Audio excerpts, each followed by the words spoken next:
This is his daughters, Addie and Allie, and they go visit him, and you can tell, he's a good family guy. When Alex came around, everybody started to have fun, and he would just do the silliest things to make sure that, if you were down, that he would smile, and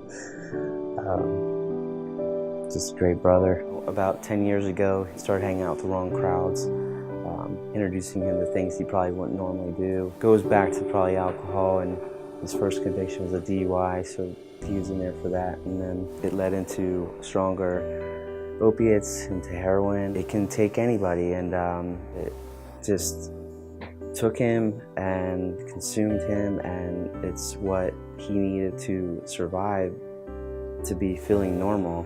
At the same time, him being a strong character and a smart person, was trying to fight it and thought he could fight things off himself, and worked hard on studying himself, it looks like, through his journals. He's kind of putting himself together and saying, what can he do to change? The journals and the verbalizations that he gave us himself directly were a layout of what he truly wanted to do. Like, he wanted to help himself and help others figure it all out. He was 302'd, that's where it's a mandatory. We took him in, and they let him go early. And this is at York Hospital.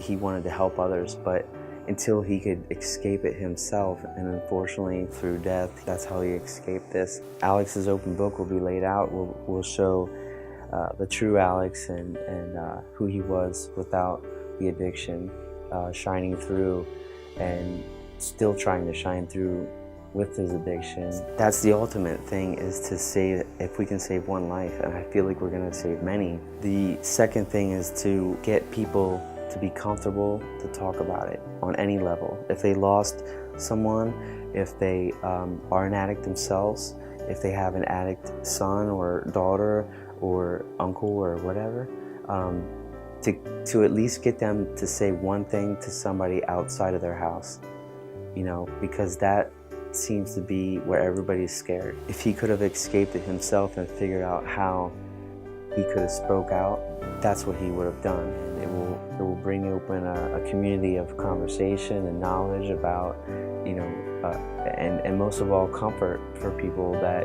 are scared and embarrassed to admit this to other family members or friends.